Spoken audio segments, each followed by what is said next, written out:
Subscribe कीजिए daily trending news channel को और बेल के बटन को दबाइए और आने वाले इंटरेस्टिंग न्यूज के मजे पाइए। राज्य सरकारों द्वारा किसानों के कर्ज माफ करने पर चिंता जताते हुए भारतीय रिजर्व बैंक आरबीआई ने बुधवार को कहा कि ऐसे कदम से वित्तीय घाटा और महंगाई में वृद्धि का खतरा बढ़ जाएगा।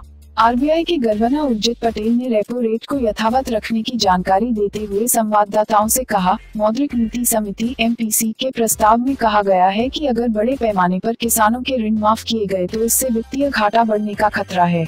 उन्होंने कहा कि जब तक राज्यों के बजट में वित्तीय घाटा सहने की क्षमता नहीं आ जाती तब तक किसानों के ऋण माफ करने से बचना चाहिए।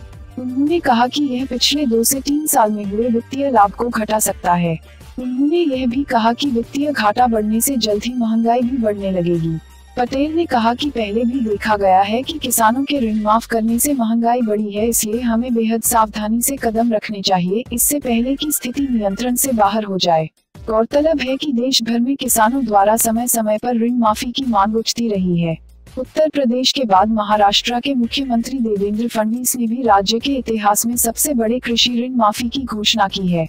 इसके साथ ही हाल ही में तमिलनाडु के किसान के द्वारा दिल्ली में कर्ज माफी के लिए किया गया प्रदर्शन काफी विवादों में रहा था। डेली ट्रेंडिंग न्यूज की रिपोर्ट। सब्सक्राइब करें हमारा चैनल ऐसे ही लेटेस्ट और इंटरेस्टिंग न्यूज के लिए।